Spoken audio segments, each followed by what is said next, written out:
مفاجآت صندوق النكد الدولي والفيدرالي الأمريكي يقرروا مصير الجنيه. السلام عليكم ورحمة الله وبركاته. أهلا بكم أعزائي المشاهدين في فيديو جديد من فيديوهات اقتصاد 360. ركز كده معايا لأن الحلقة دي مهمة جدا.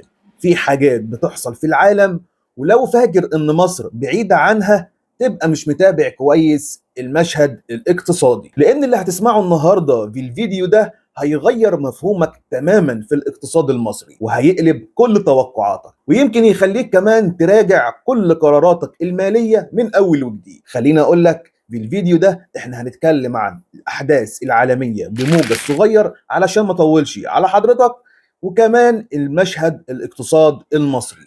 خليني اقول لك ان امريكا بتنسحب من العالم واوروبا بتتفكك والصين بتتصادم مع اليابان وتايوان. مش بس كده، روسيا عايزة تتمدد والشرق الاوسط بيتغير من اول وجديد. ولازم تعرف ان دلوقتي ريادة الشرق الاوسط مع دولة كلنا احنا عارفينها بترسم الخريطة من اول وجديد، ووسط كل ده مصر في قلب العاصفة. يا ترى ايه الجديد اللي معانا يكون مختلف بالنسبه لحضرتك؟ عاوز تعرف؟ هقول لك، بس علشان اقول لك لو اول مره بتشوفني ما تنساش انك تدعمني باللايك وسبسكرايب وشير للفيديو، لان طبعا ده بيدعمنا كتير جدا ان احنا نكمل في محتوى اقوى وحصري. قهوتك بقى الحلوه.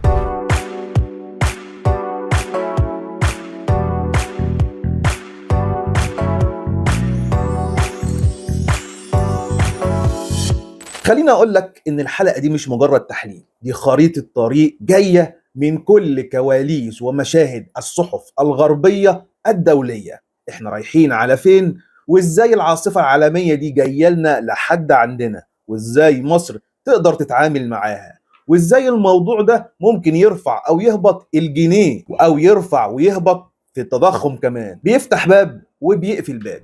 خليني اقول لك كده، نروح بسرعه على الملف الامريكي. الوثيقه الجديده للامن القومي الامريكي قالت بصراحه امريكا هتركز داخليا وهتقلل وجودها العالمي. وده معناه ايه بالنسبه لمصر؟ المساعدات هتقل، ده لو اصلا في مساعدات. الحمايه السياسيه والمظله الدوليه هتضعف. الاعتماد على الامريكان في اي ازمات ما عادش مضمون. يعني بمعنى اصح كده وبالمختصر المفيد، يعني مصر لازم تعتمد على نفسها اكتر، لازم تبني حلفاء بدايل للامريكان. مش عايز اقول لحضرتك الرئيس مبارك لو تفتكره قال لك كلمه وجابت لك الملخص كله: المستغطي بالامريكان عريان. والمثل ده بينطبق على اي دوله، مش على الدوله المصريه بس. يعني مصر لازم تحافظ على علاقات متوازنه مع الخليج والصين وروسيا، وكل ده بيأثر مباشر على سعر الدولار والاستثمارات والاتفاقات الدولية. لما نيجي نخلص من الملف الأمريكي ونروح للملف الاتحاد الأوروبي، اللي بصراحة كده بدأ يتفكك حتة حتة. أوروبا بتعاني من ركود وتضخم ومشاكل الهجرة اللي ما بتنتهيش، وغير التفكك الداخلي واقتصاديات دول بتقع ورا التانية، وأولهم الدولة الألمانية. طب ايه علاقة ده بمصر؟ ده علاقته كتير جدا، لان اوروبا اكبر شريك تجاري لمصر، ولو اوروبا وقعت صادرات مصر هتقل، وهندخل حاجة على حاجة اسمها الندرة والعملة الصعبة هتنشف. السياحة الأوروبية، لو الأوروبي فقير مش هيقدر يجي مصر يصيف، وبالتالي الضغط هيبقى على الدولار أكتر، والاستثمارات الأوروبية هتقل وهتتباطأ. يعني سقوط أوروبا ضغط مباشر وقوي على الجنيه المصري. أوروبا بتبدأ تتخلى عن روسيا خلال سنتين، ومصر في النص. القرار الأوروبي بوقف شراء الطاقة الروسية معناه إن أسعار الطاقة العالمية هتكون أعلى من مستويات شهدتها قبل كده.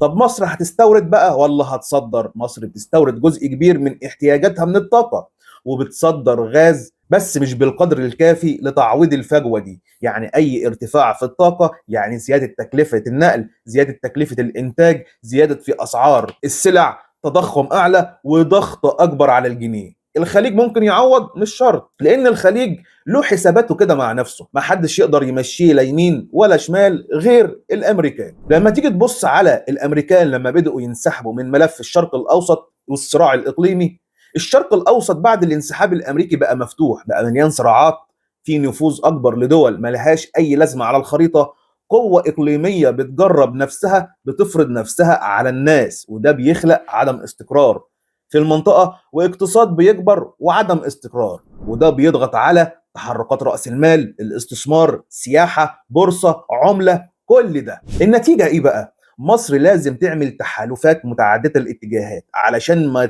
ما يقعش عليها حمل أكبر من طاقتها، وبالظبط ده اللي أنا شايفه حاليا في إدارة السياسة المصرية، بتعمل تحالفات مع القوى العظمى الغير غربية. هل احنا رايحين لمعارك، سواء معارك إقليمية أو اقتصادية؟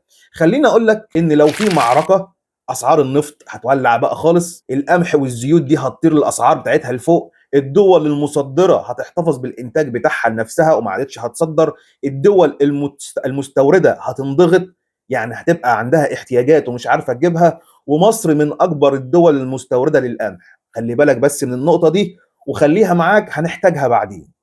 لو في أزمة مالية عالمية، الاستثمارات شيء طبيعي هتهرب، وكل واحد هياخد فلوسه وهيجري، الدولار زي ما انت عارف هيطلع لفوق، الذهب هيبقى مولع على الآخر، الجنيه بقى هينضغط بشكل كبير جدا لدرجة ممكن ما نعرفش نحتوي الأزمة دي. ولو في تصادم اقتصادي طويل، سلاسل الإمدادات هتنقطع، أسعار الغذاء هتغلى، فاتورة الاستيراد هتعلى، الدولار هيبقى اغلى من الذهب، ولازم تنتج بقى انتاج محلي. الجمله دي مش شعارات ولا بنحلي بيها كده الفيديوهات، فعلا احنا لازم ننتج بشكل محلي، لان مصر بتستورد 100% من التقاوي الزراعيه، وبتستورد اغلب الزيوت، وبتستورد اغلب الاعلاف، وبتستورد جزء كبير من الادويه، وبتستورد اغلب المكونات الصناعيه. فلو العالم اتقفل، لو حصل حصار، لو حصل نقص، الاسعار دي هتطلع لفوق، والناس هتتعب، والدوله هتضطر تدعم من عندها، وده بقى هيكلفها مليارات من العمله الصعبه اللي اصلا مش موجوده. خلي بالك الفيديو ده مش للتشاؤم،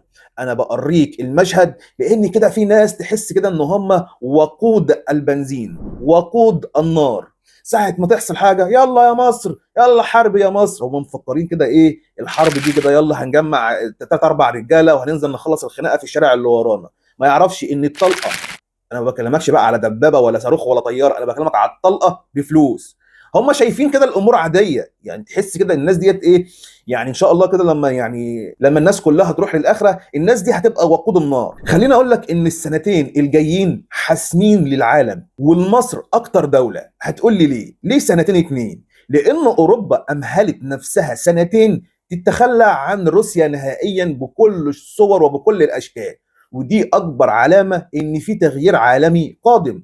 وخلال السنتين دول الجنيه ممكن يتحرك، التضخم ممكن يطلع، استثمارات ممكن تدخل او تتاخر، الحكومه ممكن تعيد ترتيب اولوياتها من جديد، مشروعات ممكن تتوقف لا قدر الله، اتفاقيات ممكن تتجدد او حتى تتلغي. السنتين دول اخطر سنتين في تاريخ العالم، واي قرار اقتصادي مهم بالنسبه لهم هيأثر على مصر بشكل مباشر خلال ال10 سنين اللي قدام. الأسواق العالمية كلها بترتعش، والاقتصاد المصري جزء من اللعبة. لما البورصات العالمية بتتوتر، الأموال الساخنة بتهرب، الدولار بيقوى، الذهب بيبقى له لمعة غير طبيعية، الأسعار بتتلخبط، ودول زي مصر والاقتصاديات الناشئة بتدفع ثمن كبير جدا. وده يعني إن مصر لازم تقوي الصادرات، تقلل الاستيراد، تجذب استثمارات خليجية أسيوية على أرض الواقع وليس استثمارات مباشرة، وتعمل توازن حقيقي للاقتصاد. غير كده الضغط هيزيد، الأسعار هتفضل عالية، ومش هنعرف نحتوي الأزمة دي. لما تيجي تشوف بقى الذهب في مصر ليه مهم، لما البنوك المركزية بتشتري 970 طن ذهب، ده معناه واحد بس، إن العالم مش واثق في الدولار، وإحنا مصر لازم تزود احتياطي الذهب بتاعها، وده اللي بيحمي الاقتصاد ووقت الصدمات، وبيقلل الضغط على الجنيه. كل ما الذهب يزيد، احتياطي مصر لازم يزيد. لما تيجي تبص على الفيدرالي الامريكي، هيرفع الفايده، يعني الدولار هيعلى. طب لو ثبت الفايده، السوق هيهدى شويه. طيب لو خفض الفايده، الاسواق كلها هتبدا تتنفس، وكل ده بينعكس بشكل مباشر على الدولار في مصر، البنوك، الشهادات، التضخم، الاستيراد، حتى الاسعار، حتى سلوك المواطن هنبدا نتحكم فيه، او هتعرف سلوك المواطن ده رايح لفين وجاي منين، وهيقرر كمان يعمل ايه. الخلاصه يا عزيزي المشاهد، مصر في مركز العاصفه، بس عندها فرصة ذهبية. احنا قدام عالم بيتغير، مش أزمة، مرحلة انتقال تاريخية، واللي لازم تعمله مصر تصنع محلي، تقلل واردات، زيادة صادرات، جذب استثمارات خليجية، ورفع احتياطي من الذهب، ودعم وضبط السوق. وبندعم اهم حاجه كمان دعم الزراعه اللي المفروض ان احنا خبره فيها الاف السنين، انتاج غذائي اكبر، اعتماد على مصادر طاقه متنوعه، وده اللي بيحصل دلوقتي في شرم الشيخ. موازنه ما بين العلاقات الدوليه، وده اللي احنا بنشهده مع الصين وروسيا دلوقتي. ولو ده حصل مصر هتكسب، ولو لا الضغط هيبقى اكبر على الجنيه. حضرتك لو فاكر ان اللي فات ده كان صعب، خليني اقول لك ان اللي جاي ممكن يكون اصعب ما يكون. استنى بقى تشوف اللي جاي معايا في اقتصاد 360، لان مصر داخله على العاصفه دي، لكن اللي هيثبت في العاصفه دي ده اللي هيعيد ترتيب نفسه، ده اللي هياخد القرارات الصح، ده اللي هيطلع منها اقوى من الاول. مادام وصلت معايا لنهايه الفيديو، مش هوصيك بقى انك تدعمني باللايك وسبسكرايب وشير للفيديو، لان طبعا ده بيدعمنا كتير جدا ان احنا نكمل في محتوى اقوى وحصري. دمتم في امان الله، والسلام عليكم ورحمه الله وبركاته. سلام.